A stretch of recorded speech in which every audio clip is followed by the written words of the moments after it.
wimbo ni gospel ya vijana na tunatumai umefurahia sana. Wapi makofi ya Kenya boys wa Kabana? Hapo ndio tunafika mwisho wa entertainment. Back to you Mwananchi. Tupigie makofi tena mara nyingine. Asanteni sana kwa hiyo burudani. Na kwa sasa niruhusu nimwalike CEO wa President's Award Kenya, Madam Margaret Kiogora, aje atuelezee mafupi and also introduce a few students who are going to just talk about the program. Tupigie makofi tafadhali. I'll see you.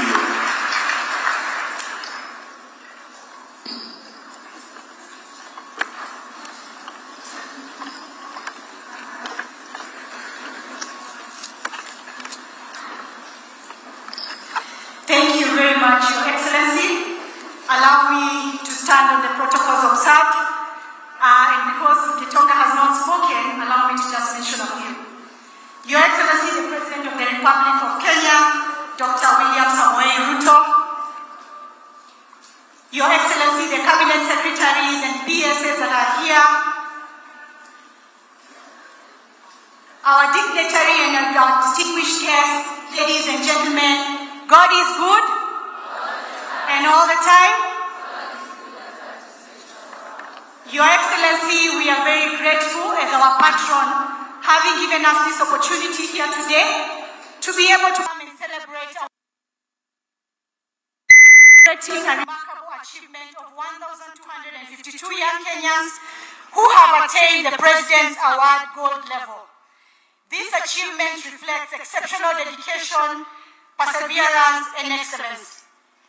Your Excellency, to be able to earn a gold award, the young people have gone through voluntary service, skills development, a week-long residential project that involves challenging expedition in an unfamiliar environment. The gold level is the highest achievement of the President's Award, and it represents sustained commitment, maturity, and leadership. Your Excellency, allow me to briefly give you a highlight of the impact and the transformational impact of this program. Since 1966, Your Excellency, we have 1 million young people that have participated in the program. Many are now active adults contributing meaningfully in our sectors and our key sectors in our country. Currently, more than 148,000 young people are engaged in the program in 1,800 institutions nationwide. This, Your Excellency, demonstrates a strong demand for structured, non-formal education. In just the last 4 years, participants have been able to deliver 4.5 million hours of community service.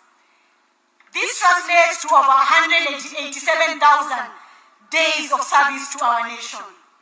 For us, Your Excellency, it is about measurable, sustainable impact that transforms young people into responsible, productive citizens. Your Excellency, the young people we honor today are the citizens who will shape tomorrow. Through the President's Award, we impact young people with integrity, service, and resilience. Many of our alumni go ahead to become innovators, entrepreneurs, and leaders in our communities. They also form part of the pool of volunteers who supports the growth and development of the award program nationwide.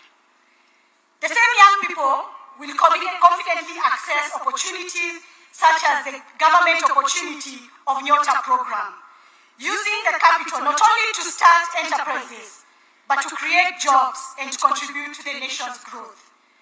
These, Your Excellency, are the young people who will help you achieve the Singapore dream.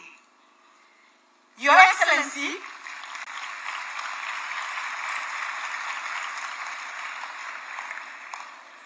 you can see they are ready, Your Excellency.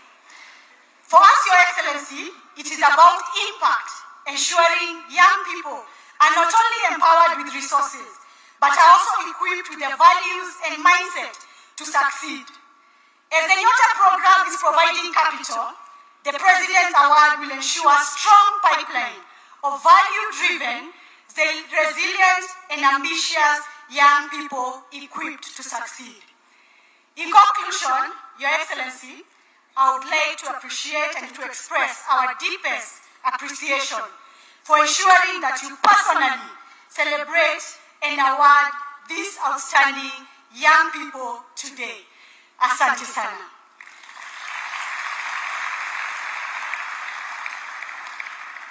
Your Excellency, allow me to now invite the two young people, together with the award, the leader of an award center, to be able to give you a snippet of how this program is done, so that you can be able to appreciate the impact it has in their life. Allow me to invite the lady from St. Austin, Njoki. Kindly come.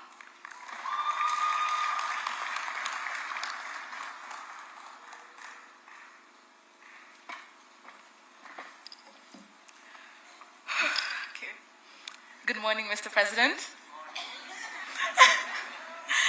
And all protocols observed.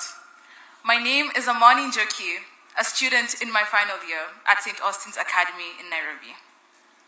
Standing here today as a Gold Award recipient is an honor I do not take lightly, not just because of the certificates we've earned, although that's definitely an added bonus being here today, but because of the journeys behind them.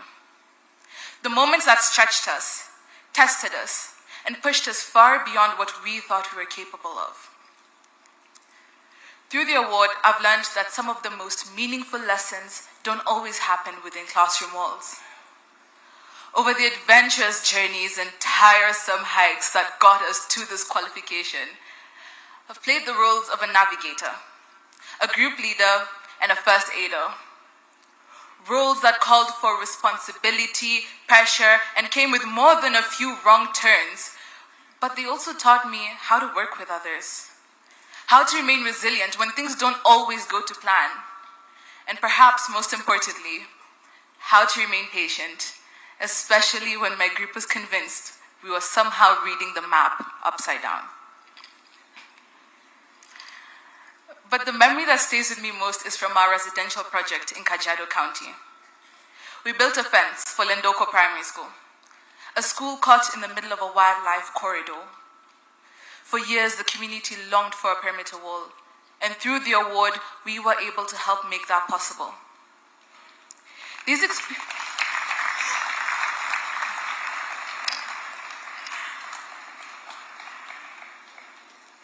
experiences have changed me. But perhaps what struck me most rather wasn't the fence, but the people. They welcomed us with laughter and football games played with balls made of socks. We didn't have much, yet I did not feel as though we lacked, and in that moment, I realized something.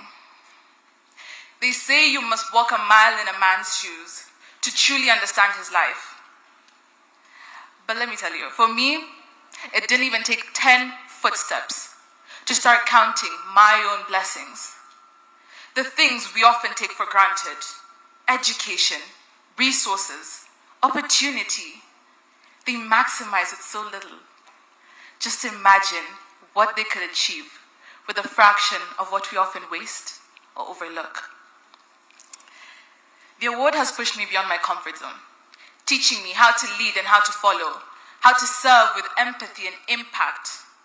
It's changed all of us into the adults, professionals, and leaders our home Kenya will depend on tomorrow. This moment is proof of grit, proof of late nights, early mornings, and choosing to keep going when it may have been easier to just quit. And for that, each and every one of us here today can hold our heads up high. We've earned this moment. We've done it. Tumemaliza, tumefika.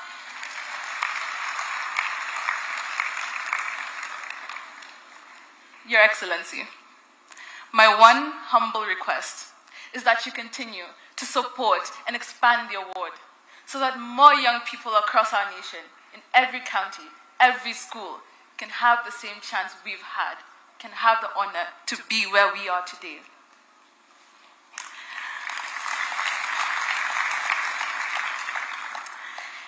It is often said that a society grows great when young people plant trees whose shade they may never sit in.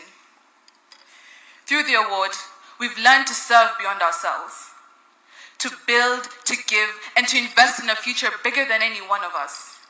And in doing so, we are laying the foundations for the Kenya we are to inherit and the Kenya we are already shaping. Thank you.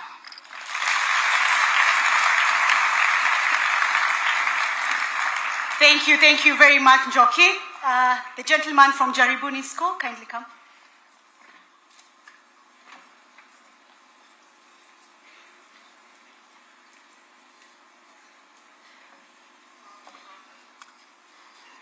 Mheshimiwa Rais wa Jamhuri ya Kenya, niruhusu nizingatie itilafi zilizowekwa. Kwa majina naitwa Munyikai Athman kutoka shule ya Jaribuni patikanayo katika jimbo la Kilifi, eneo la Pwani. Nashukuru kupewa nafasi hii kueleza ama kugawanya chenye nilichopata na wenzangu kuhusu programu hii ya President's Award Kenya. Katika programu hii sikuwahi tamani kwamba ningeweza kupata kitu ambacho hakingekuwa karibu na mimi, ila katika programu hii niliweza kujifundisha mambo matatu. Kuna section ya ukuzaji kipaji, section ya kuboresha mwili, section ya huduma kwa jamii. Upande wa ukuzaji ya ujuzi, nilitamani sana kuwa na ujuzi wa kujua kutumia tarakilishi, ila kwa mambo machache sikuweza kujifundisha kutumia tarakilishi hizo. Ila after kujiunga na programu hii yako, niliweza kujifundisha mambo machache kwa msaada wa walimu wa shule yetu na wanafunzi wenzangu, na ningependa kusema asante kwa hiyo. Na kitu kingine ni upande wa mazoezi ya mwili, ambao pia ni hiyo michezo. Katika michezo hiyo, nilipojiunga shuleni nilikuwa mchaguzi wa michezo, sikuwa mwenye kujua ile mchezo na utakao. Lakini baada ya kukaa na wanafunzi wenzangu na kupitia michezo hiyo na kupewa ushuhuda kutoka kwa walimu, niliweza kupata mchezo ambao ni upendao mwenyewe na ambao nilipenda kuukuza. Na mchezo huo ni tenisi ya meza, ambao mwenyewe najivunia kuucheza kwa sababu ya PK ambayo imenisaidia kupata mchezo kama huo. Lengine ni mambo na huduma kwa jamii. Kikwangu mimi sikuwahi fikiria kwamba ningeweza toa kitu kwa jamii yangu, ila kwa kupitia programu hii nimeweza kusimama mbele na kusaidia jamii yangu kwa vitu ambavyo sikuwahi ona vingewezekana. Programu hii katika upande wa kusaidia jamii yangu ilikuwa nilichagua kumeesha miti katika jamii na pia katika shule ambayo naisoma mimi. Kumeesha miti huwa kwa watu wengine si kazi rahisi, manake inabidi upate muda mwingi wa kumeesha miti hiyo, pesa za kununua mbegu na mahali ambako utakuwa unaenda iweka. Ila baada ya kujiunga na programu hii na kwa msaada wa mwalimu mkuu wa shuleni kwetu, tuliweza kupata nafasi ya kwenda katika hospitali ya Mbuzi ambayo iko karibu na shule yetu hapo Kilifi. Tuliweza kumeesha miti karibu ya shule hiyo, manake ilikuwa shule yenyewe iko mali wazi, haizingirwi na miti kabisa, na kulikuwa michanga yake kibwa na upepo inaathiri watu. Tuliweza pia kusafisha hospitali hiyo, manake huduma huwa yafaa iwe mali pasafi, pali patakatifu, pali nadhifu. Na kupitia programu hiyo tuliweza kusaidia hospitali hiyo. Na pia kabla nimalizie, ningependa kumshukuru Naibu Rais kwamba ningependa aendelee kuipunga mkono programu hii ili endelee kuwa kubwa na iweze kupata wanafunzi wengi. Na pia walimu wakuu pia ningependa kuwahimiza mchukue programu hii na muikaribishe katika shule yenu. Na pia wanafunzi wenzangu, mchukue programu hii kwa moyo wenu wote, manake kwangu mimi imenisaidia kwa vitu vingi, na pia kwa nyinyi ingesaidia kwa vitu vingi ambavyo hamjawahi fikiria kuvipata. Asante.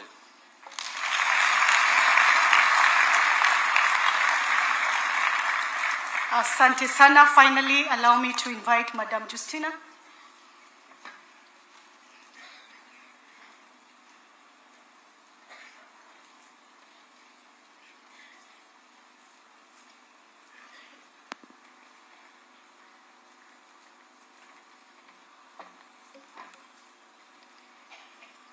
Your Excellency, the President of the Republic of Kenya, Honorable Cabinet Secretaries, Principal Secretaries, distinguished guests, President Award participants, ladies and gentlemen. I'm Professor Justina Wawasi Mwang'ombe. I'm the in charge of Shimo La Tewa Postal Institution and Boys Education Center. Shimo La Tewa Shimo La Tewa Postal Institution and Boys Education Center is one of the 4 juvenile facilities under Kenya Prison Service under our leader, the Commissioner General of Prisons, Mr. Arandu, who is present here today. At Shimo Postal, we see beyond the offense. We see young men with potential, dreams, and the capacity to rebuild their lives. Through President Awards Kenya, we have witnessed transformation from hopelessness to purpose, from confinement to confidence. Worth noting is that the President Award Kenya has become one of the most transformative tools in correctional programming. Through it, we have witnessed young men behind bars rebuild character, regain discipline, rediscover identity, and reimagine their future.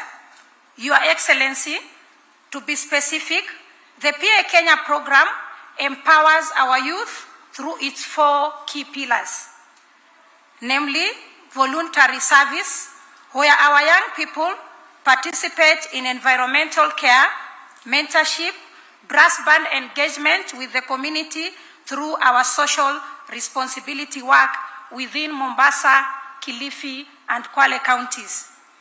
In skills development, as an institution, we receive boys in conflict with the law. The boys are aged between 15 and 18 years, and they are committed to receive correctional training and education. As an institution, we have 3 platforms. We have formal education, the CBE, we have the 844 system, where we have Form 3 and Form 4s.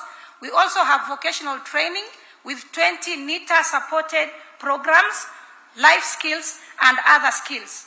We also have digital program where we train our inmates on coding, robotics, graphic design, web development for their lawful livelihoods and self-reliance upon release. 3, on physical recreation, our boys train in different disciplines for their emotional regulation and teamwork. Worth mentioning is that the institution has a 3-in-1 multi-purpose court where we host basketball, volleyball, and lawn tennis in one. Our boys have done well in football, and they have also participated with other schools during competitions. Under adventurous journeys, we have encouraged our boys through leadership skills to participate in hiking so that they complete their journey as awardees, and some of them have been here and have been awarded as gold awardees. These pillars are anchored in our trauma-informed juvenile correction model, and they have been supported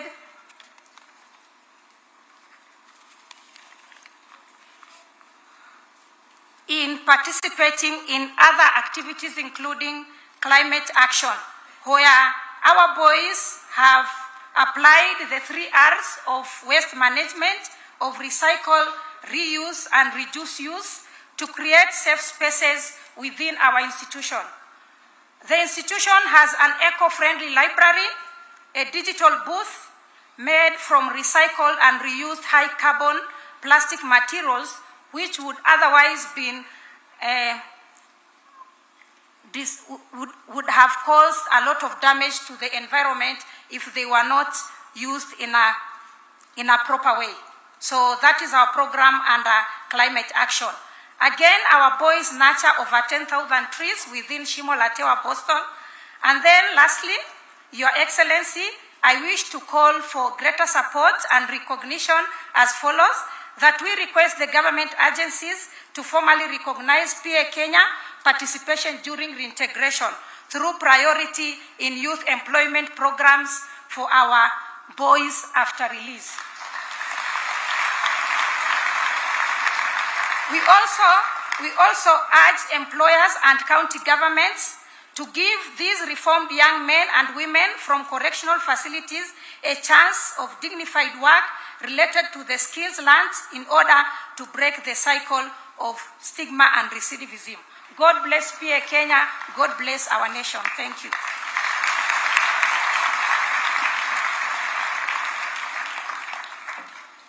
Your Excellency, as you've heard, that's just a snippet of what we do in this program. And I believe these are the formative years of our young people.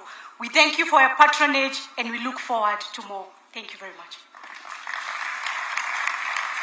Thank you, Madam CEO. One more round of applause for Margaret Kiogora. Thank you, thank you. Your Excellency, next allow me to invite the Principal Secretary, Youth Affairs, Fikiri Jacobs, to also make some remarks. And as he comes, also to recognize the Duke of Edinburgh, Trustee Moho Kenyatta, who is present with us. Makofi kwake tafadhali. Karibu Bwana PS. Thank you. Your Excellency, the President, Dr. William Samoei Ruto, Commander-in-Chief of the Kenya's Defense Forces, and Your Excellency, with appreciation, the patron of the President's Award, Kenya, Cabinet Secretary, the Honorable Salim Vuria, colleague Principal Secretaries here present. Your Excellency, we're also joined by a number of CEOs, chairmen, directors of different government agencies, dear parents, teachers, institutional heads, comrades and friends, and the students. Good morning once again. My name is Fikiri Jacobs, the Principal Secretary, privileged to serve at this level of my life in the State Department for Youth Affairs and Creative Economy in the administration of His Excellency Dr. William Ruto. Your Excellency, allow me first and foremost to recognize the presence of colleagues who are here. Your Excellency, this program is implemented in partnership with the Ministry of Education. We extended an invitation to our colleagues who serve different state departments within the Ministry of Education, and they are all here present. Your Excellency, we have Professor Bitok, who is the PS for Basic Education. We have Dr. Esther Moria, PS for Tibet. We have Dr. Inyangala, PS for Higher Education. And Your Excellency, appreciating a presidential directive that you gave in previous engagements around public service, Your Excellency, we also extended an invitation to the PS for Public Service and Human Capital Development, Dr. Ibunya, who is also present. With that, Your Excellency, I want to once again thank you so immensely for hosting us at State House, Your Excellency, for this event. We honestly do not take it for granted. And Your Excellency, as the Principal Secretary for the Youth Affairs and Creative Economy, I wish and I hope I'm justified, Your Excellency, to conclude that clearly from your calendar, Your Excellency, from the beginning of this year, 2026, clearly is the year of the youth and the children of this country. And thank you so much, Your Excellency. Your Excellency, we do not take your mentorship for the young people of this country who are the conscience of our country today and the potential leaders of today and tomorrow for granted, Your Excellency. Your Excellency, talking about voluntarism, Africa as a continent was founded on the principles of Ubuntu. And as years go by, Your Excellency, Africa as a continent, and Kenya in particular, has continued to engage across the board, beyond the boundaries of our communities, beyond the boundaries of our tribes, and as such, Your Excellency, communitarianism still has a place in the society of Kenya today. Your Excellency, a lot of generational transitions that we experience. Africa as a continent, through the lenses of many countries like Kenya, Your Excellency, has continued to be defiantly communal and unapologetically youthful, Your Excellency. The young people seated before you, Your Excellency, is a clear proof, Your Excellency, that while other continents are battling aging crisis, Kenya is blessed to have a large part of our population being the young people, Your Excellency. And we appreciate that you, Your Excellency, have extended a platform of mentorship and support to guarantee continuity and growth of our country, Your Excellency. Your Excellency, volunteerism is a better breeding ground for communal resilience, for love, for empathy, for communitarianism, Your Excellency. And the activities, the actions of these young men and women who have been mentored through this program that you graciously patronage, Your Excellency, is a better proof that this platform acts as a springboard for national roles, for continental roles, and even regional roles for some of these ladies and gentlemen are seated here. In my conclusion, I wish to appeal to each and every student in this program here present and beyond, that may we continue to hold each other's hand. May we continue to embrace each other. May we always find it in our heart and mind to always be the true face of Kenya. May we, with the exposure that we have had, continue to breed positive thinking, positive alignment of our thinking.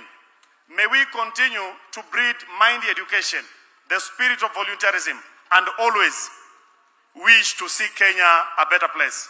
I am sure this program makes you better ambassadors of our country, and I pray that through all of us here present, Kenya shall continue to be a better country for us, and this platform will bolster you to take charge of responsibilities and roles that you are prepared the ground for. With that, Your Excellency, allow me to invite to stage the Honorable Salim Vuria, the Cabinet Secretary for Youth Affairs, Creative Economy and Sports, to come and give a statement. Thank you so much.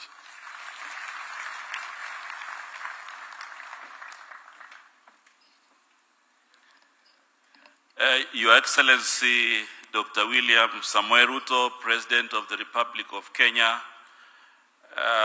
Principal Secretaries here present and heads of institutions, the Chair of the Board of PAK and also Chair of the Youth and Social Protection Committee in the National Assembly, students and ladies and gentlemen, good morning. Your Excellency, before I say something here briefly, I would wish to request your indulgence to invite the Chair of the Youth and Social Protection Committee, Honorable Alice Ng'ang'a, to come here and say a few words. Karibu sana Mheshimiwa.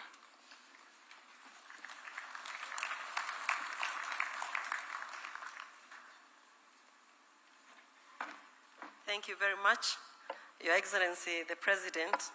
Allow me to say today that we have worked with Presidential Award Kenya for the last 3 years. And I can tell you, for the last 3 years, it has done very well. Actually, earlier, I did not know that we used to have Presidential Award until you took over, when we reached each and every county of the Republic of Kenya. I can tell you, the people who are seated here today, they are across the country. They are from across the country. The only challenge that we have, Your Excellency, at this particular time, we don't have enough resources so that we can go far and wide. When you have seen this program, Your Excellency, it means that we are going to reduce drugs and substance abuse for the young ones.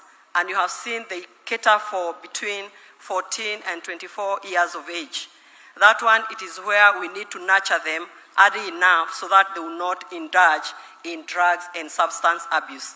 I want to congratulate you because since you took over, you have made sure that you care for the young ones, and especially the ones who are below the 18 years of age. Your Excellency, as the committee who oversight this program, we want to tell you they are doing their best. The only biggest challenge they have right now, it is you need to add them more resources so that now we can even include more young men and women to this program. Na tunataka kuambia Your Excellency, ukiwaona hapa wale wako hapa, wengi ni wale wako nyumbani. Kwa hivyo tukifanya hii mradi iwe kubwa, tutafikia wale wako nyumbani na tuta make sure all their talent is nurtured at that early age. Your Excellency, with enough money, like we say, that they are not the future. These are coming up very fast to take the responsibilities of this nation.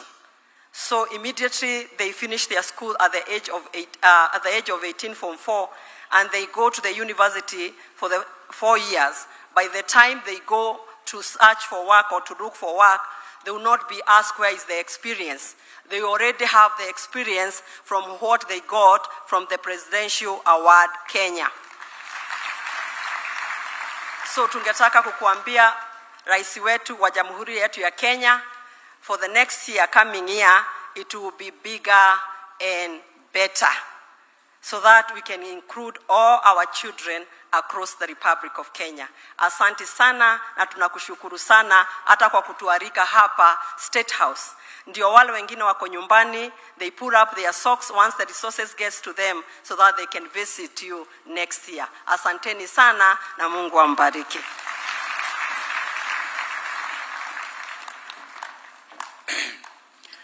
Your Excellency, allow me to recognize the board of the Presidential Award Kenya. I will ask them just to stand and wave where they are.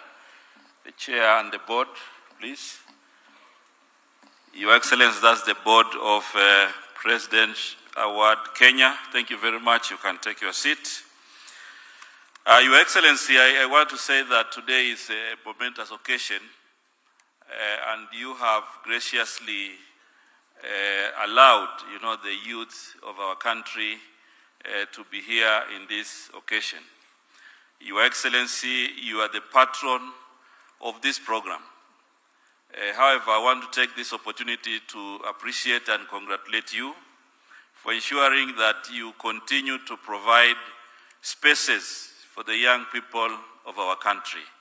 Your Excellency, in your national vision and national plan, which has pillars of transforming our country, you have ensured that you mobilize the collective intelligence of all members of society, regardless of age, to ensure that they also have skills and experience to participate in national building.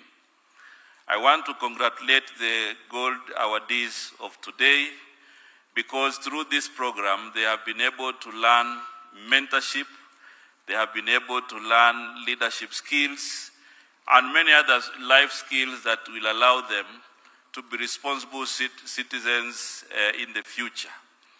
You have provided, Your Excellency, a lot more strategic opportunities for the young people of our country, and this program is among those ones that prepares our young people so that they can be better citizens.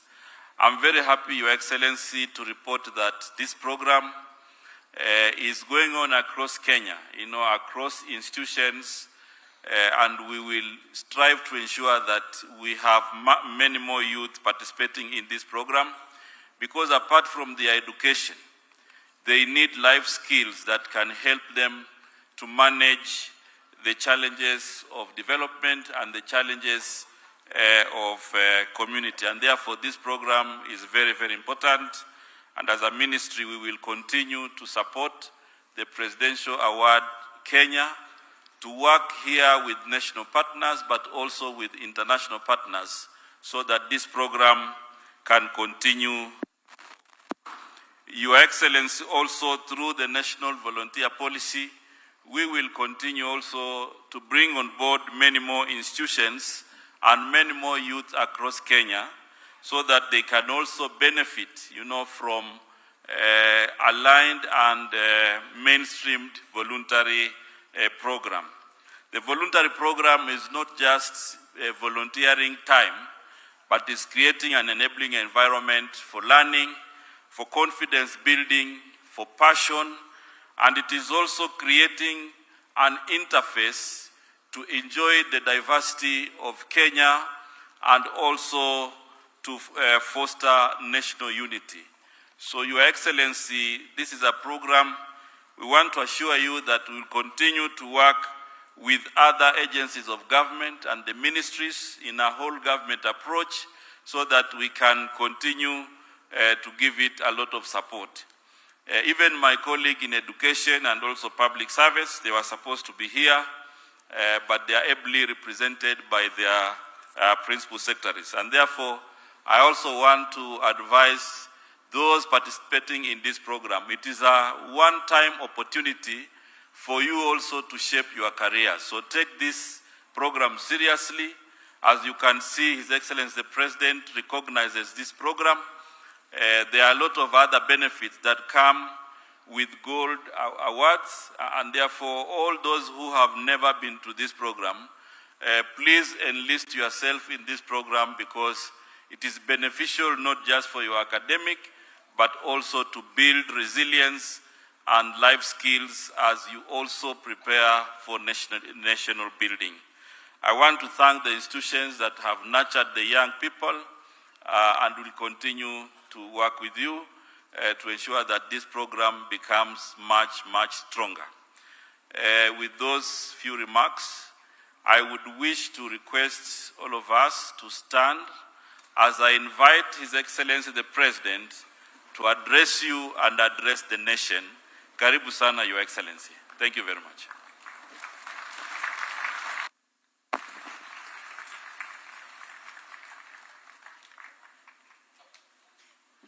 Good morning, everybody. Hamjambo. Good morning.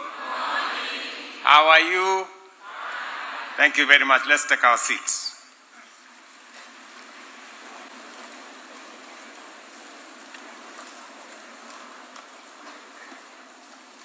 Our esteemed gold awardees and all the other categories, the young people of our nation, distinguished guests, ladies and gentlemen, let me take this opportunity first and foremost to welcome all of you. I know you have come from different parts of the Republic of Kenya. I know that you have put in a lot of effort, commitment, and determination in this program. And I want to say this morning that my faith in the ability of Kenya's young people to transform our nation is as deep as it is unshakable. When I articulated our ambitious vision to elevate Kenya to a first world status within our lifetime, I did so with absolute confidence in the extraordinary potential of the young people of our nation. I am confident that our youth possess the capability, the energy, the talent, and the resolve to turn our grand ambition into reality.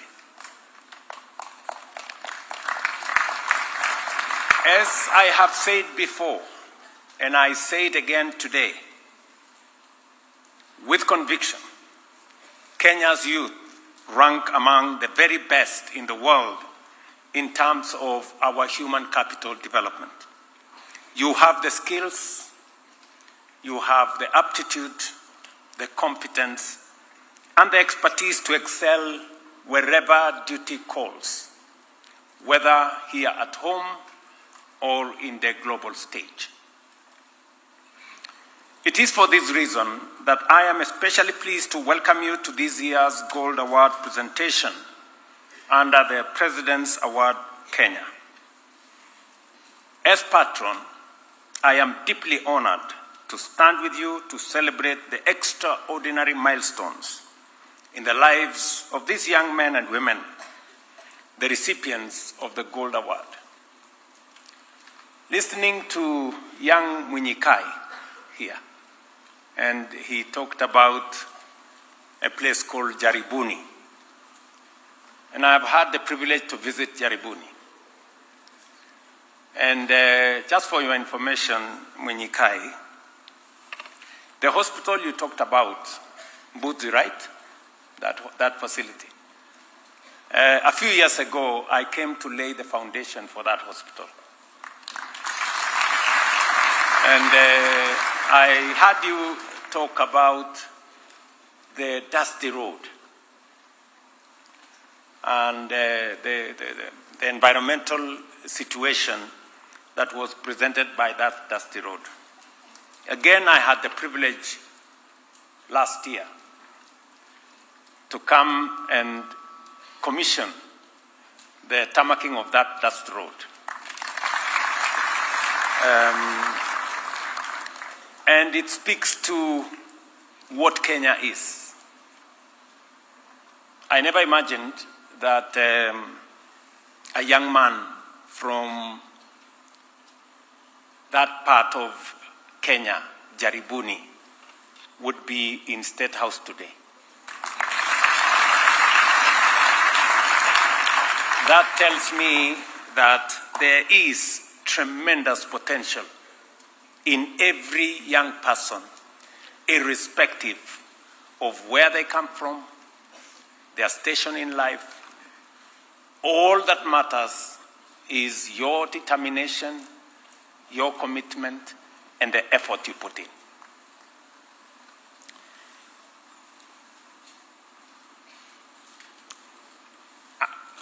I have said that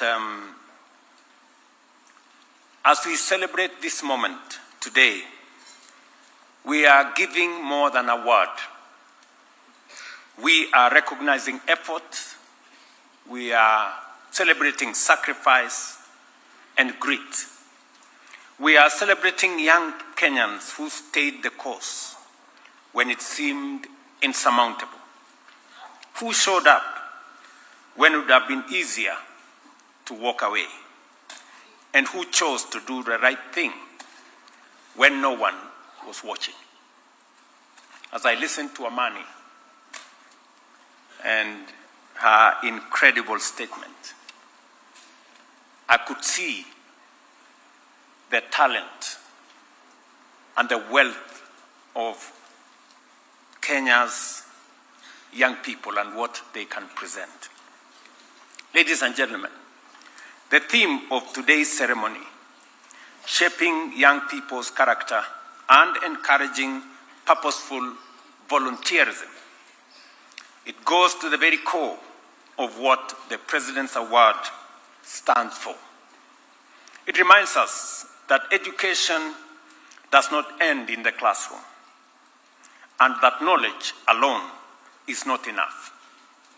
In fact, it is correct to say that education is not about examination and classrooms. It's more about character and impact.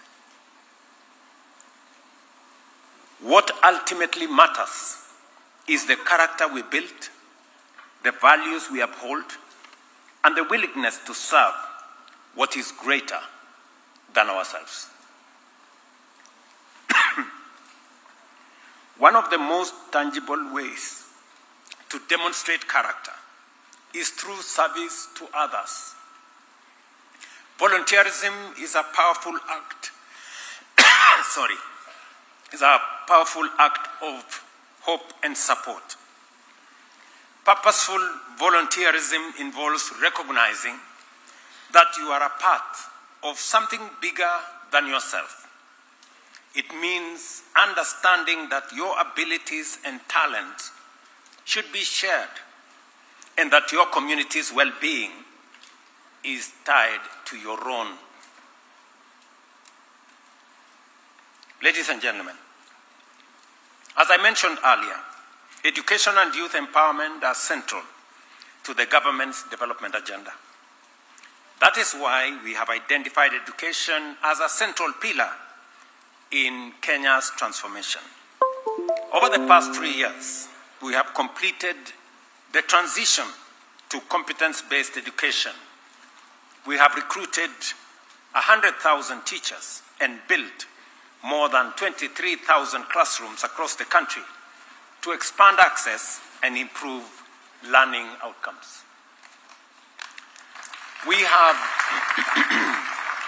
have also introduced a student-centered funding model that not only ensures support is allocated on the basis of merit and need, but has stabilized our public universities, many of which were previously on the brink of financial collapse.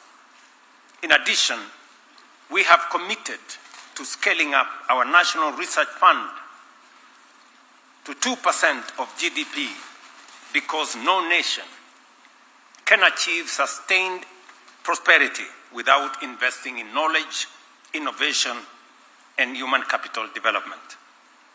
For our young people, this means stronger foundation in literacy, numeracy, science, and digital skills, supported by improved teacher quality.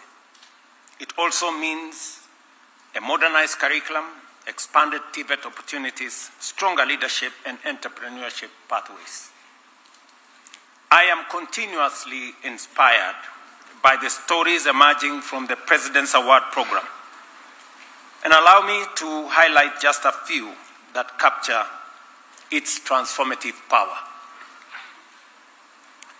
In May 2025, Vivian Kinya was elected as one of only 8 international youth representatives from nearly 300 applicants worldwide, giving Kenya a voice at the International Council of Duke of Edinburgh's award. And I'm happy the representative of the Duke of Edinburgh Award is in our midst, my friend Muho Kenyatta. A gold awardee who has progressed through all levels of program and now serves as a volunteer assessor. Vivian exemplifies leadership rooted in service and excellence. I don't know whether Vivian is in our midst. Hi, Vivian. Let's round of applause for Vivian. Thank you very much. Another powerful example is Mohammed Hassan Omar, a student at Garissa University, who, having joined the program at Alliance High School, chose beekeeping for his Silver Award project, starting with only 10 hives. Today, he manages over 120 modern hives in Wajir. Omar is self-employed and has created opportunities for other young people in his community. I don't know whether Omar is in our midst. A round of applause for that great young person. And congratulations for what you're doing. Equally impressive is the journey of Sheldon Duta, whom I met in 2024 while she was an award participant at Kamae Boston Institution. Through the program, her life has been transformed. Today, she is fully reformed and thriving as a second-year student at Kiambu National Polytechnic, pursuing a diploma in fitness management. Hi, Sheldon. How are you? Very good. A round of applause for her. Thank you very much.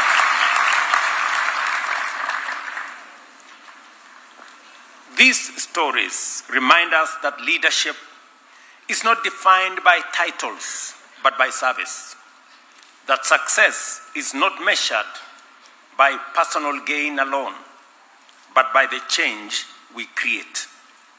And that with guidance, discipline, and opportunity, young Kenyans can rise from any circumstance and shape a better future for themselves, their communities, and for our nation. To the organizations and stakeholders supporting this prestigious award, thank you for your unlimited commitment. Your partnership is crucial in sustaining and enhancing the impact of this transformative journey. Finally, I want to say that I am deeply impressed by what I see. I remember the last time we had this moment of presidential award, I did commit that we are going to look out for the gold awardees as we rationalize opportunities for those who want to work in the public service. That we are going to give consideration for the mentors of these young people, whether they are teachers or they are public servants, in their promotion and in their service to the nation. It is correct that this program, because of the impact it's creating on the young people of our nation, deserves expansion. And as a result, I want to say the following three things. Number one, I know that the offices of this great institution were changed from Upper Hill somewhere because we want to rebuild that facility for us to have the headquarters of our Ministry of Foreign Affairs.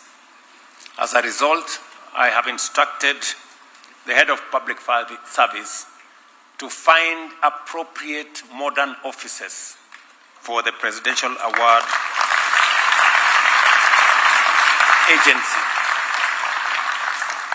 so that they can continue to do this great work that they are doing with our young people. Secondly, as the chair of the committee in Parliament that oversees this agency has said, the budget has been limited in the past, limiting the ability of this agency to be able to reach out to many more young people. I am asking the CS responsible that in the coming budget, we double the budget for this agency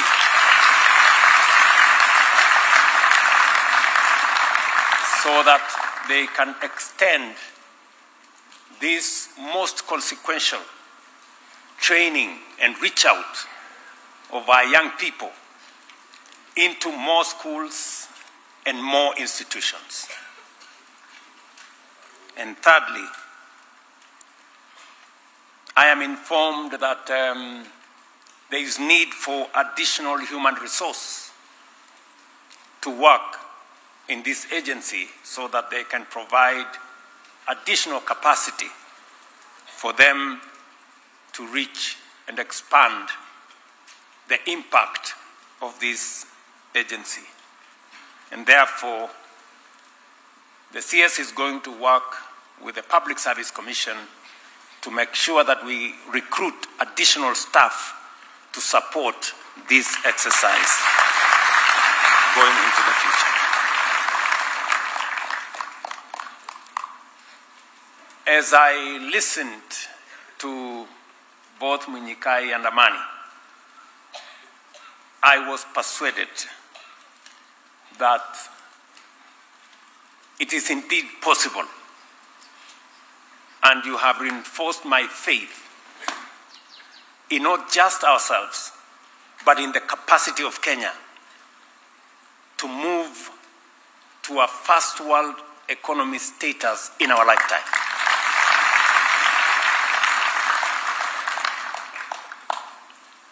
As I listen to these young ones, they reinforced my belief in this nation. in the talent, in the pool of expertise, in the knowledge, and in the capacity of Kenya to be better than what it is today.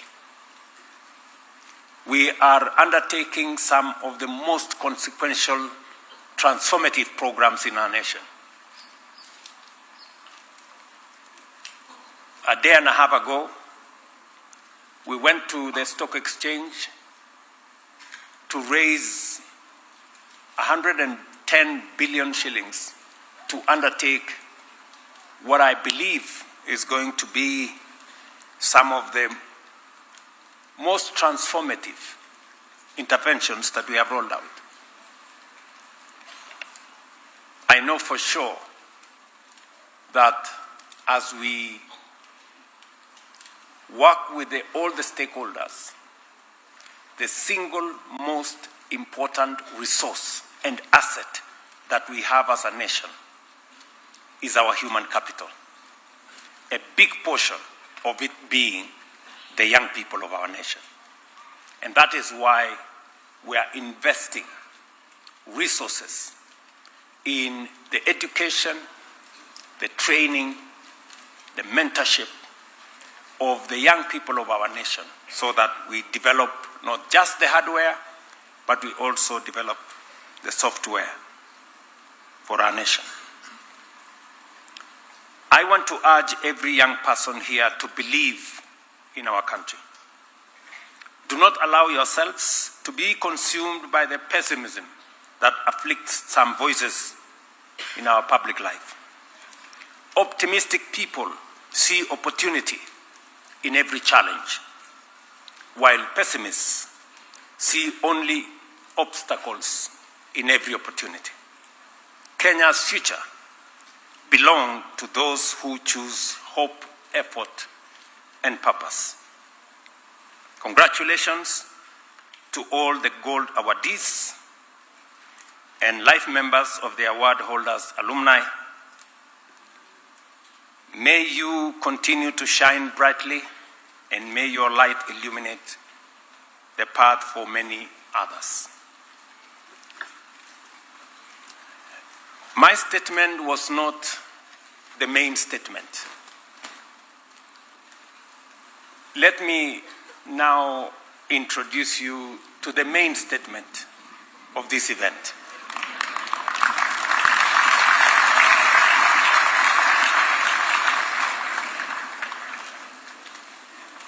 Where is that main statement of this event?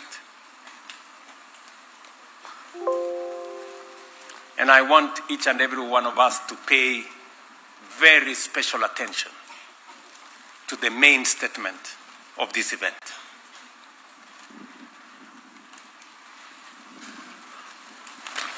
It's a morning duty.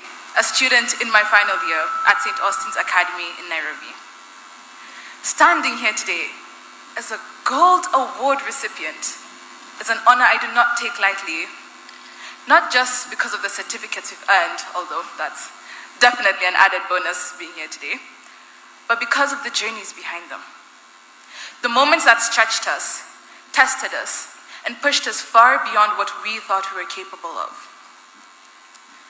Through the award, I've learned that some of the most meaningful lessons don't always happen within classroom walls. Over the adventurous journeys and tiresome hikes that got us to this qualification, I've played the roles of a navigator, a group leader, and a first aider.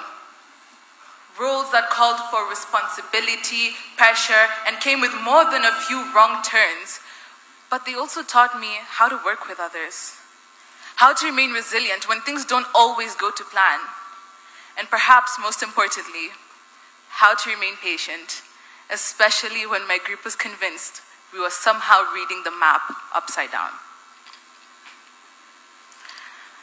But the memory that stays with me most is from our residential project in Kajiado County. We built a fence for Lendoko Primary School, a school caught in the middle of a wildlife corridor. For years, the community longed for a perimeter wall, and through the award, we were able to help make that possible.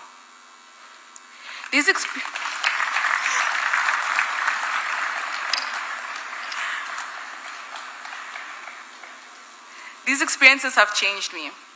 But perhaps what struck me most rather wasn't the fence, but the people.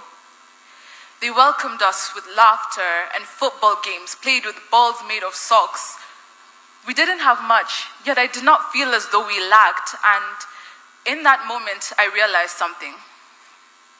They say you must walk a mile in a man's shoes to truly understand his life. But let me tell you, for me, it didn't even take 10 footsteps to start counting my own blessings.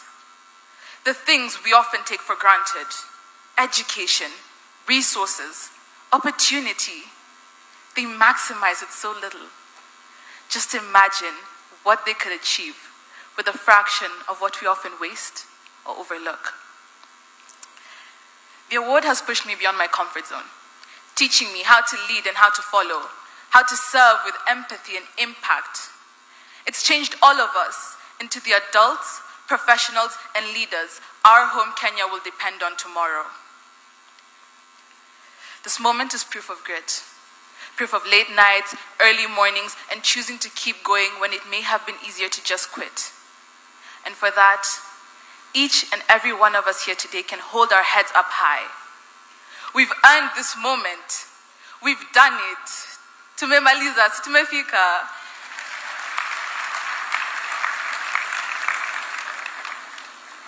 Your Excellency, my one humble request is that you continue to support and expand the award so that more young people across our nation, in every county, every school, can have the same chance we've had, can have the honor to be where we are today.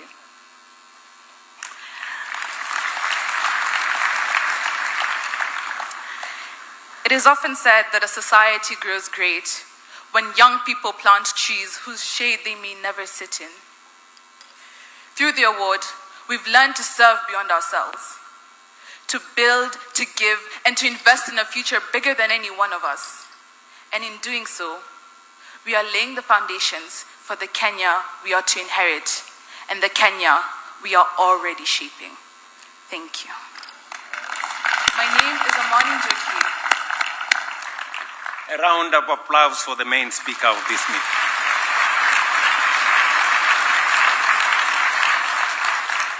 What Amani has said there is profound. I wish each and every one of us and every Kenyan can listen to what she has said. It is, in my opinion, a very consequential statement. Congratulations, Amani, and your team. I know you spoke on behalf of all the gold awardees and all the other people in this program.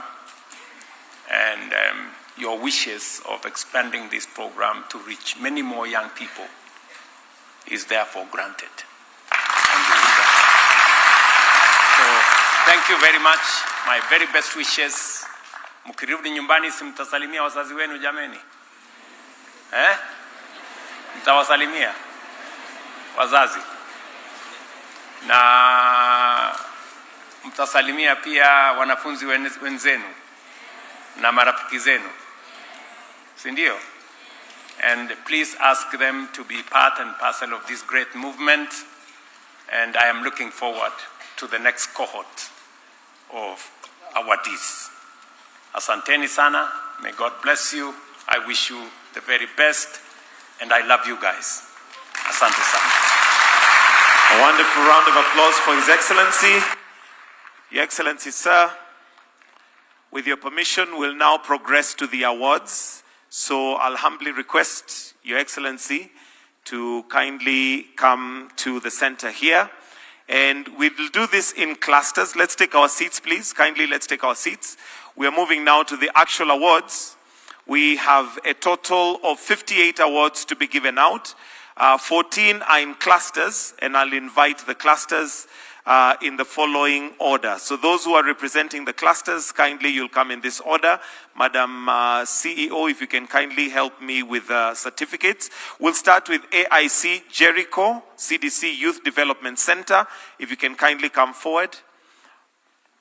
Followed by Alliance Girls High School, Alupe University, Ambira High School, Bishop Gatimo Ngandu Girls, Brayside International School Thika. If we can have those 6 representing the first cluster.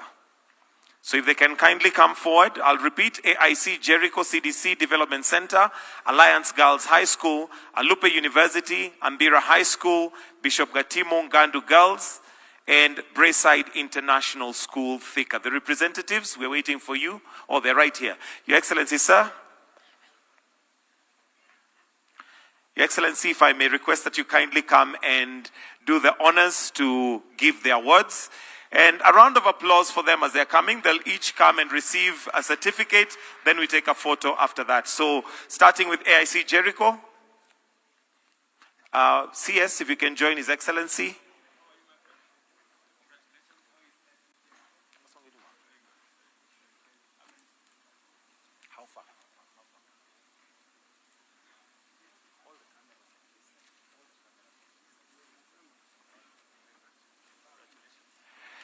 Then followed by Alliance Girls High School. Alliance Girls, if you may come. Just step aside, we'll take a photo with all of you.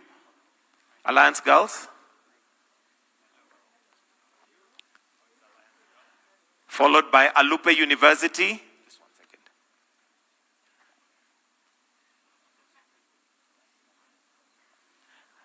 Ambira High School.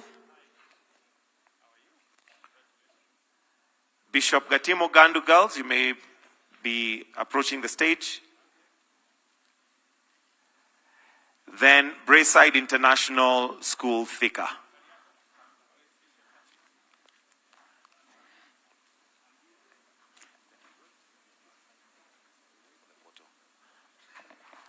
Then Brayside International School. Wait, sir. Yes, sir.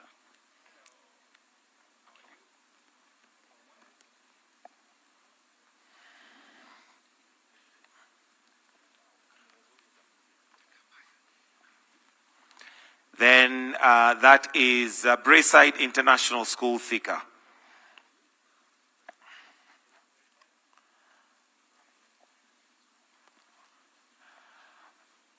For the photo, I'll request that we all now join in for one photo. 3 on that side, 3 on this side. We are 6 of us. If we can just divide 3. Your Excellency, I'm advised that because of the light, we'll need to face this way. Apparently, the photographers are not able to get good pictures from this side. So kindly, if we can just face this way, thank you. And as we do that, the next lot is Brookhouse School of Brookhouse Group of Schools, Bumbe National Polytechnic, Butula Boys, Cardinal Otunga High School, and Dedan Kimathi School of Technology. I'll repeat those names again. Brookhouse Group of Schools, Bumbe National Polytechnic, Butula Boys High School, Cardinal Otunga, and Dedan Kimathi University of Technology. Starting with Brookhouse Group of Schools. They had to underline Group of Schools. Bumbe National Polytechnic is next. Bumbe National Polytechnic. Butula Boys High School. Bumbe. Oh, okay.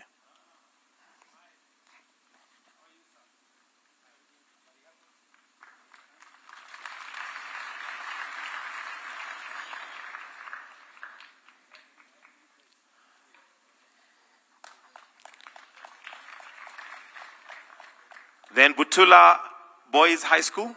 Butula.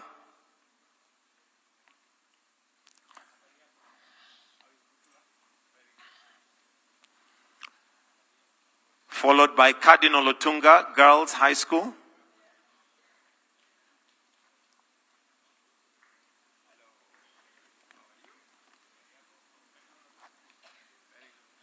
Then Dedan Kimathi University of Technology.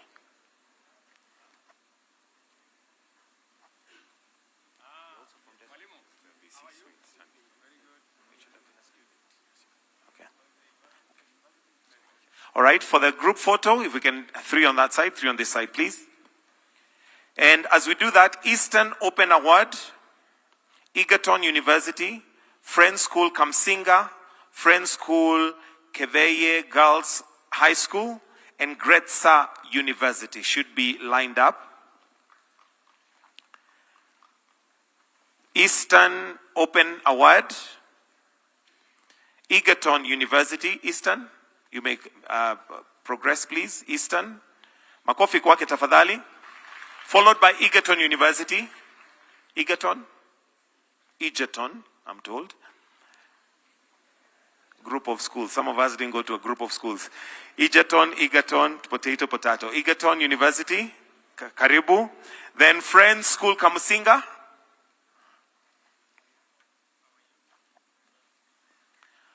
Friends School Keveye Girls High School. Friends School Keveye Girls.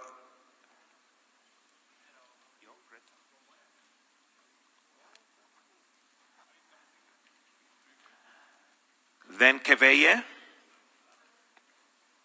and Gretsa University. Wait.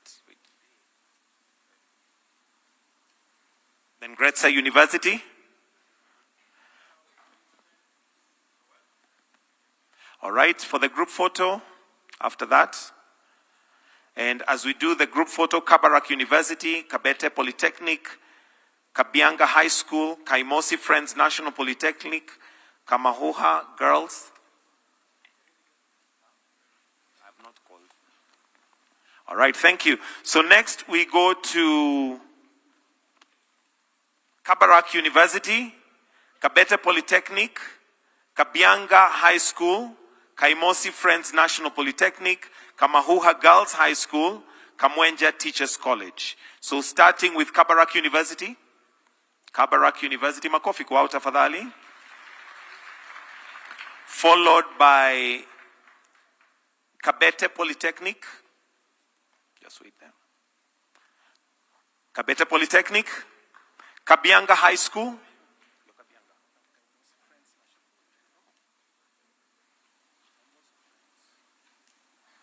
So Kabianga High School. Kabianga. Okay, Kaimosi Friends National Polytechnic.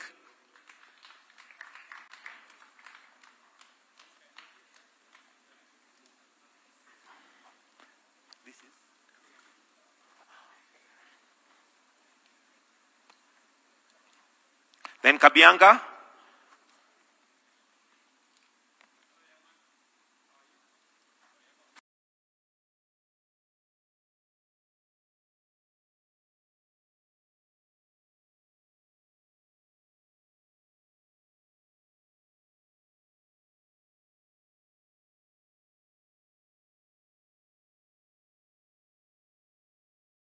Followed by all right, and then after that we have the group photo.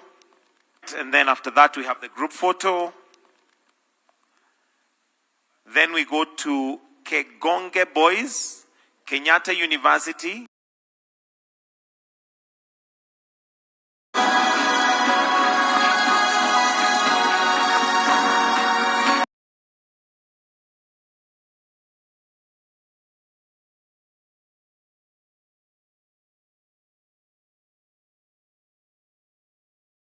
Kereri Girls High School, Kirinyaga University, Kisii University. Those Kegonge absent. Kenyatta University.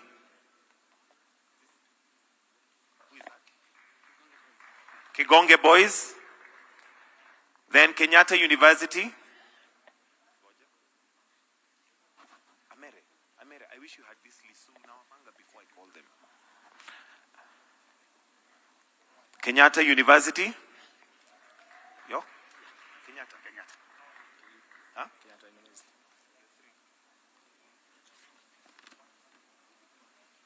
Then Kereri Girls High School.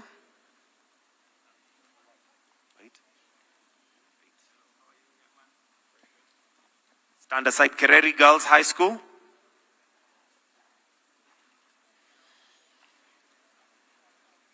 Kirinyaga University.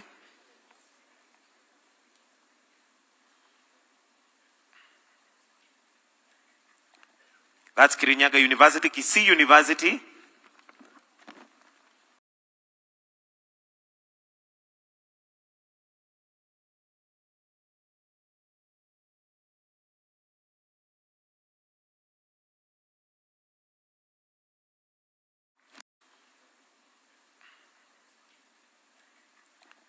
That's Kirinyaga University. Kisii University.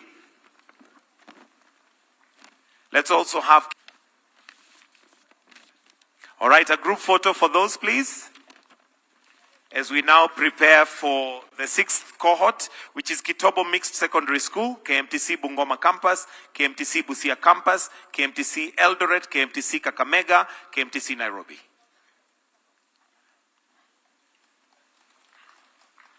All right, so we start with Kitobo Mixed Secondary School, KMTC Bungoma Campus,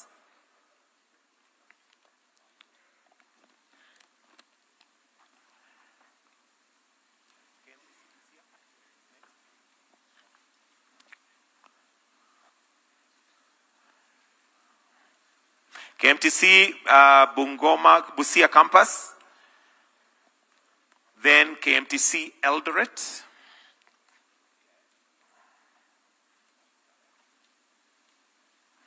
all right, KMTC Eldoret, KMTC Kakamega,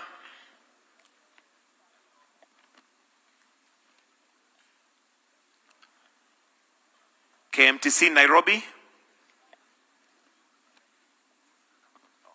Kakamega, KMTC Kakamega,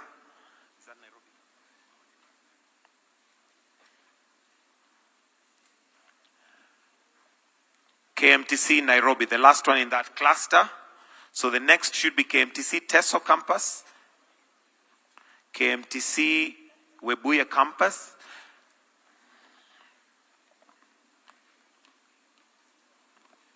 a group photo, kindly.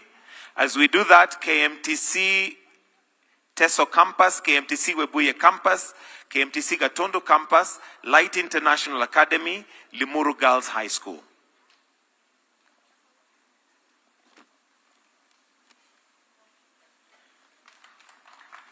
Thank you. The next cohort is KMTC Teso Campus, starting us off, KMTC Teso Campus, KMTC Webuye Campus,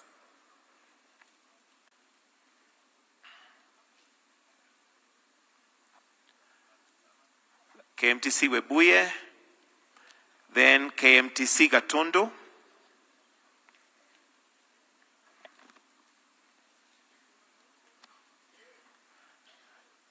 KMTC Gatondo, you can proceed. Light International Academy, Limuru Girls, Light Academy,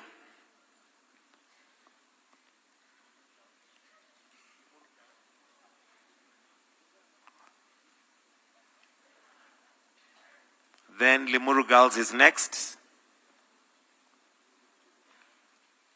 Limuru Girls, the last in that cohort.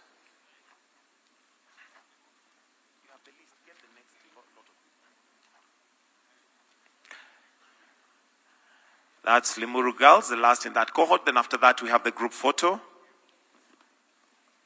The group photo. And as we do that, Machakos Girls, Machakos University, Makueni Boys, Mary Hill Girls High School, Masinde Muliro, Matili Technical Institute.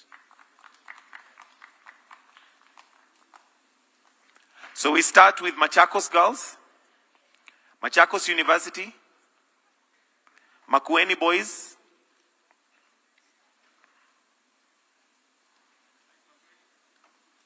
Mary Hill Girls. Why are they coming late? We should do them in order. Okay, Machakos Girls.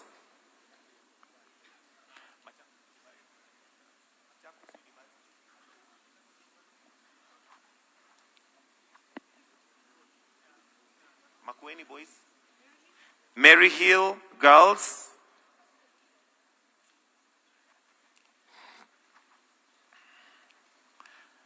then Masinde Muliro,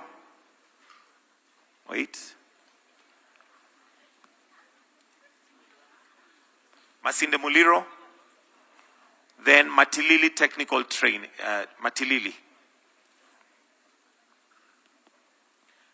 Matilili Technical Training,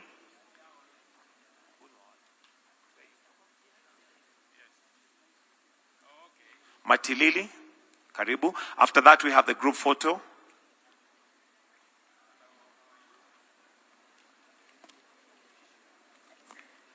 After that, the group photo, kindly. As we do that, MKU Parklands, M-Pesa Foundation, Mudavadi Girls High School, Mangatsi Technical College, Moray Girls High School, Nairobi National Polytechnic.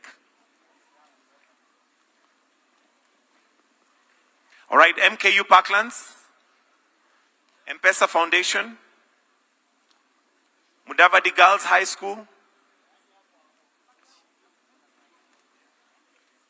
MKU Parklands.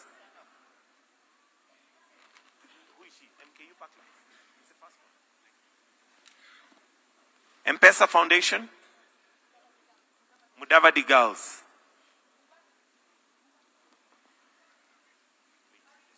Mudavadi Girls. Mungatsi Technical. Mungatsi Technical, no. Moray Girls High School. So we move to the next cohort. Group photo.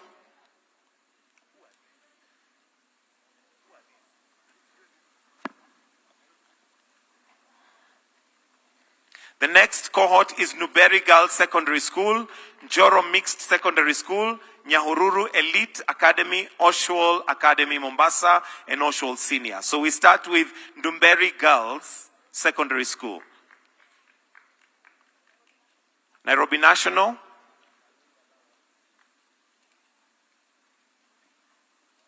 Which? Nyahururu. Okay, Oswald Academy. After that, Oswald Academy. Oswald Academy Mombasa. Oswald Academy Mombasa, then Oswald Senior.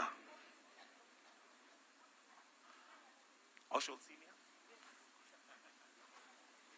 Then Oswald Senior. All right. After that, we have the group photo. And as we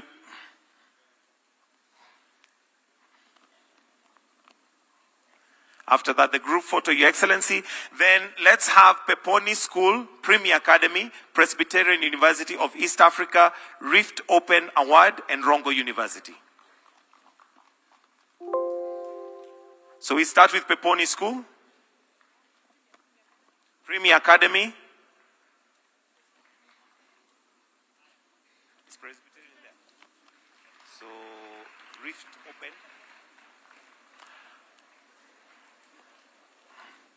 Rift Open, please, you may proceed. Rift Open, then Rongo University.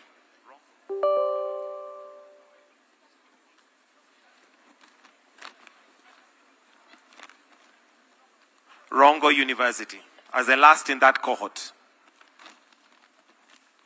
After that, we have the group photo. As we do the group photo, Rusinga, SA Jayton Special School. The group photo, please. Then, as we do that, Rusinga School, SA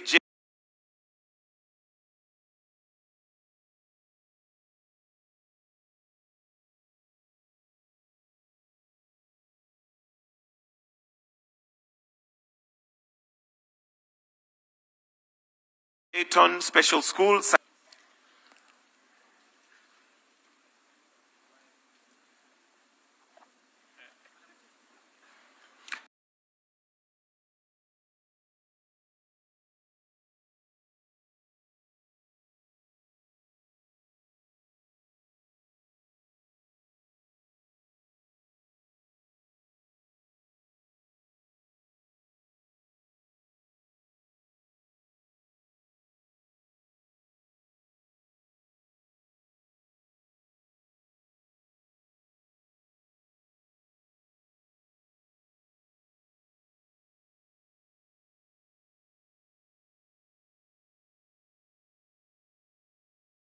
The next, Your Excellency, is SA Joy Town Special. Shikusa?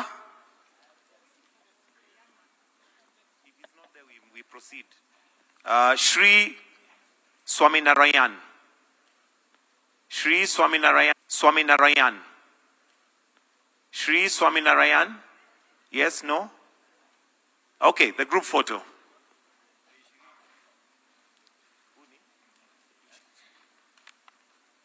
Shikusa. That's Shikusa Boston.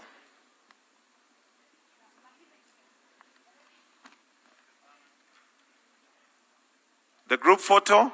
As we do the group photo, St. Cecilia Girls, St. Augustine's, St. Bonaventure, St. John Kilimambogo, St. Austin, Starehe Girls.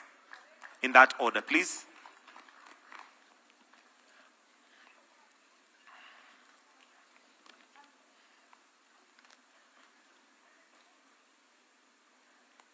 St. Cecilia Girls, Nangina,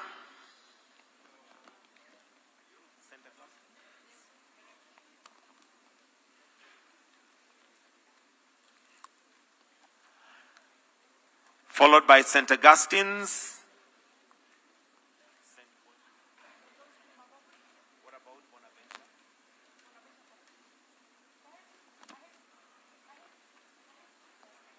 So these, Kilimambogo. Hello, please Kilimambogo. St. John's, Kilimambogo.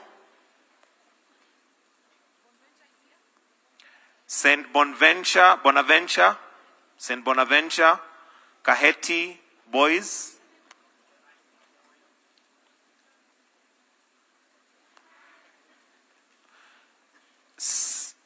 St. John's, Kilimambogo, TTC. St. John's, Kilimambogo, TTC. St. Austin Academy, just stand here. Then Starehe. St. Austin Academy.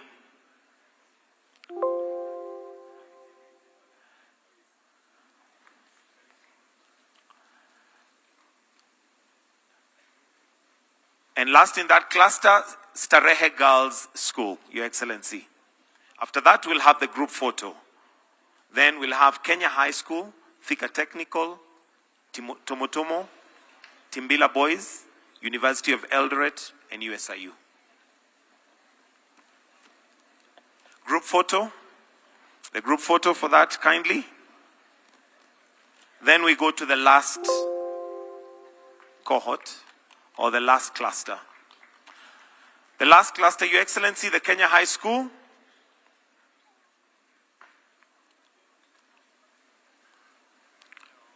AKA Boma. I think they prefer Boma to Kenya High School, eh? Boma Mpo. Boma Mpo. Thika Technical Training Institute is next.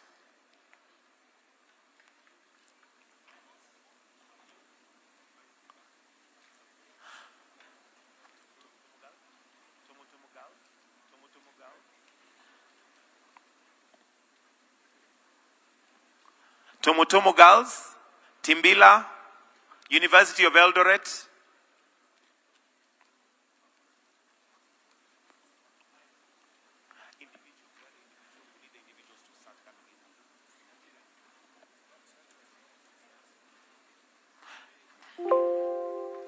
USIU, followed by USIU Africa.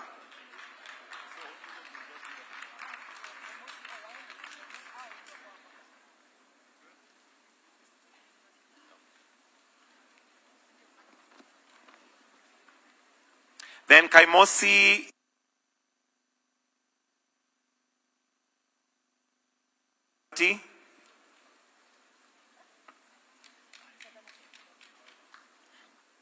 followed by Sagana Technical.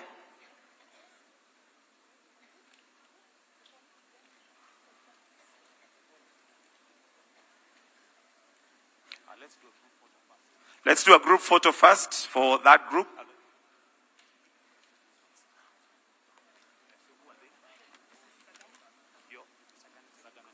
I'll just do them as they come in.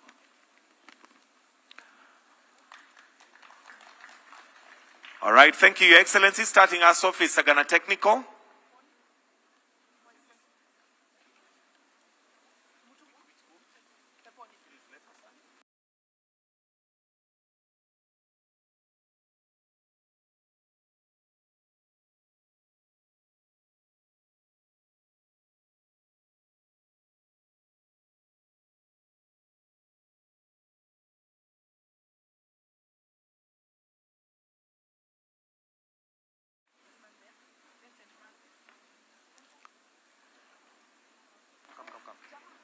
What school?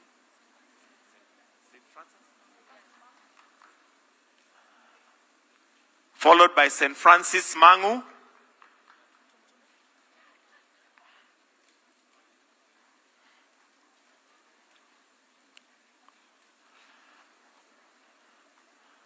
Followed by Tumutumu Girls.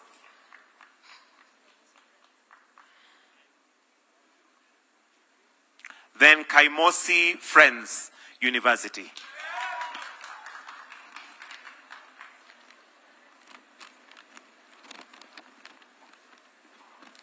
Can we have the individuals now? Individuals wangekuwa hapa sasa. Wako wapi? Who is man? We'll now move to the individual awards. Judith Okanda, George Odera, Francis Mutunga Mutua, Miss Eunice Maeke, Dr. Jacinta Mukonzo. Group photo, Your Excellency.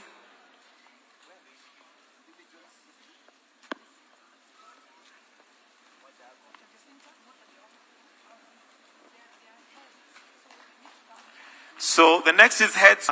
Eunice Maeke, Jacinta Mukonzo, Ben Ouma, where are they? If we can start with the heads of institutions, starting with Judith Okanda, no? George Odera. Okay. Francis Mutunga Mutua, Chief Principal, Makueni Boys High School.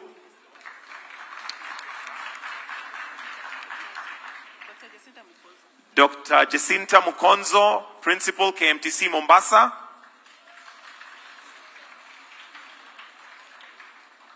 Just bring them and give me the name. What's your name? George Odera, Senior Superintendent of Prisons, Chihusa, Boston Institution. Karibu.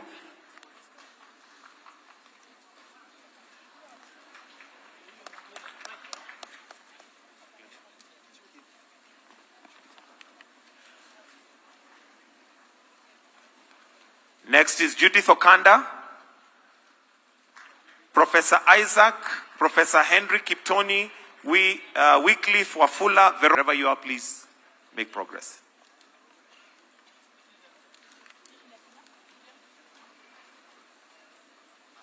All right, let's have the group photo.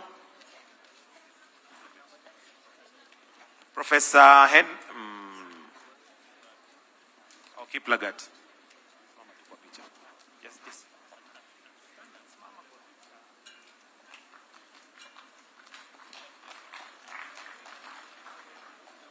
Next, Your Excellency, will move to award leaders, teachers who sponsored and mentored Tabitha Shisia, Elson Mkonje, Joseph Ndambuki, Boniface Ndelewa Mboya.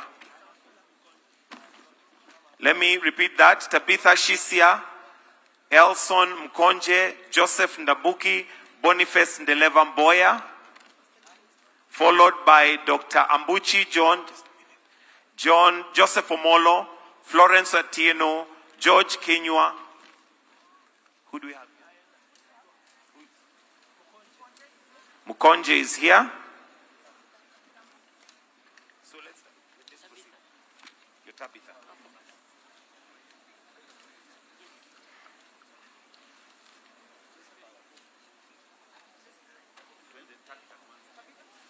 Then Tabitha, let's have Tabitha Shisia. Then Joseph Ndambuki. Joseph Ndambuki. Boniface Ndelewa should be followed by Dr. Ambuchi John. Wait. Boniface Ndelewa, followed by Dr. Ambuchi John, followed by Joseph Omolo, Florence Atieno, Dr. Ambuchi John, Joseph Omolo, Florence Atieno, George Kenywa,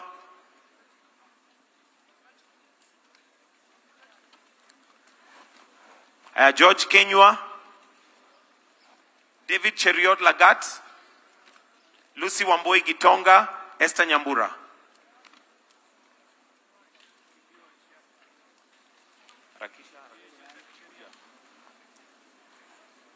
David.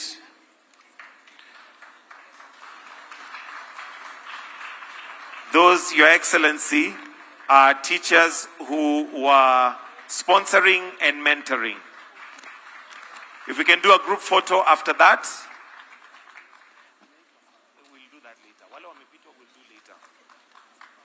After which we are going to go to volunteers, and we'll start with Paul Furaha, Shalon Gugi, Charles Obinja, Simon Prakam, Rogers Nzaka, Lilian Atieno, Edwin Mangut, Bernard Oyego Magangi, Alvan Buibo, Nelson Thuku, Dennis Shiwami, Roslyn Wamboi, and Rose Atieno. Starting with Paul Furaha.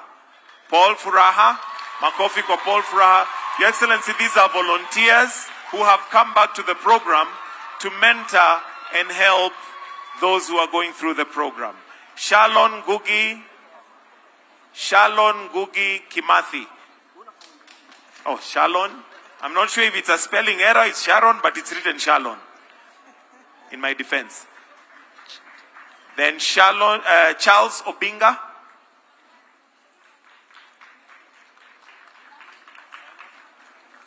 Yeah? Simon Ndinia.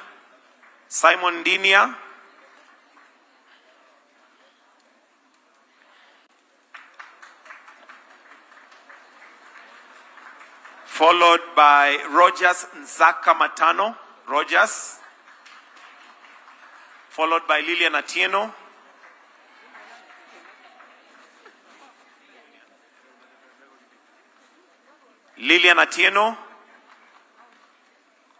Edwin Magut.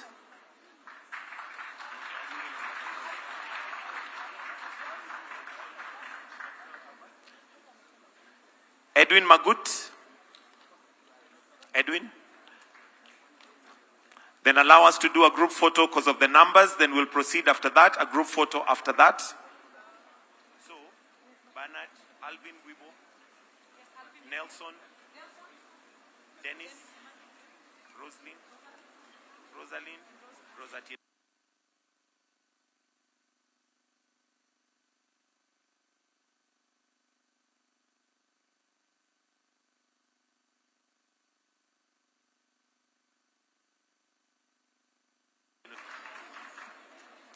Followed by Alvin Buibo Omore.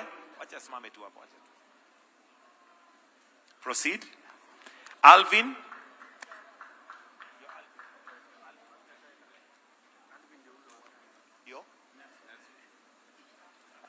Nelson Thuku.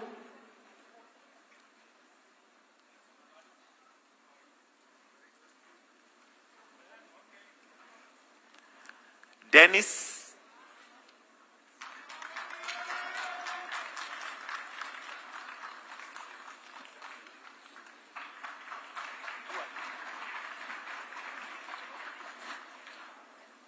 Rosaline Wamboi.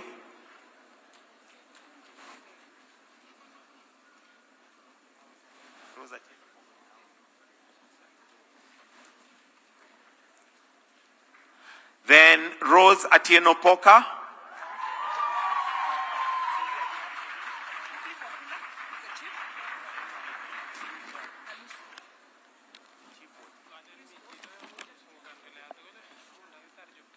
Then a group photo after that before we progress to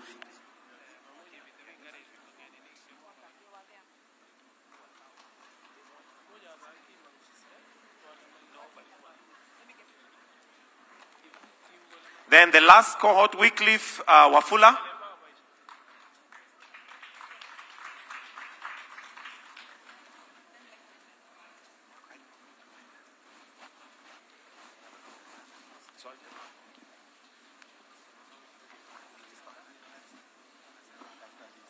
These are lifetime members.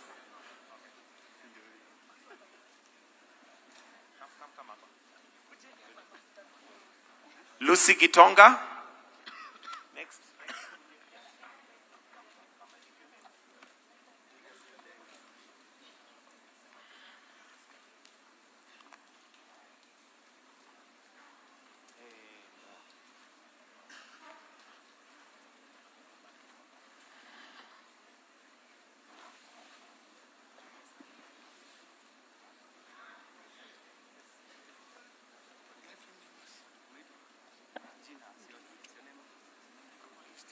Then next is Julius Kadenge, so that those mnatafuta pale Julius Kadenge. Next is Julius Kadenge.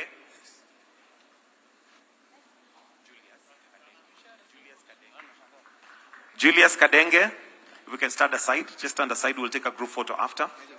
Give me your name. Charles Saina. Charles Saina, followed by Vivian Kinya, followed by Vivian Kinya.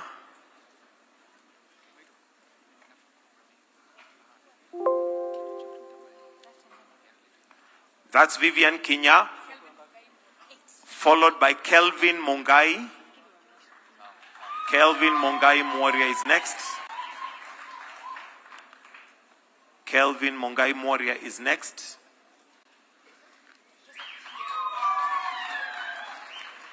Followed by Joseph Ishieri.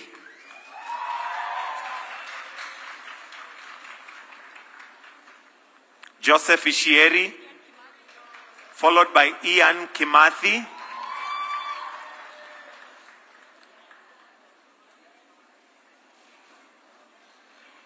Ian Kimathi.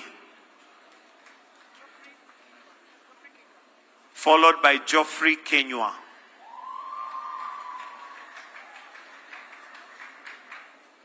Followed by Geoffrey Kenywa. After that, we'll do the last group photo.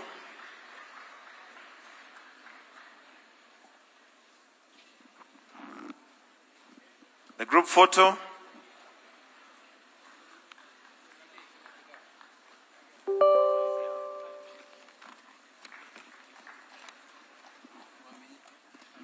Your Excellency, that brings us to the end of this session.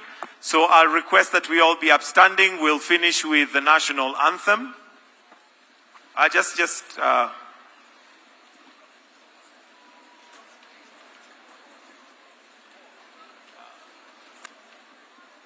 The board, let's take our seats briefly so that the cameraman can get this. Sorry, let's take our...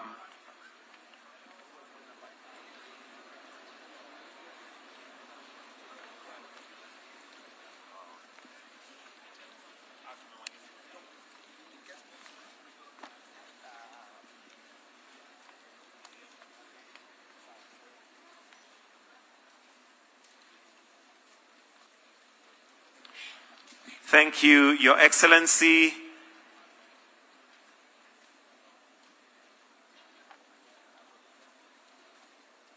That brings us to the end of this session. I'll request that we all be upstanding. We'll finish with the national anthem, the Kenya national anthem, the anthem.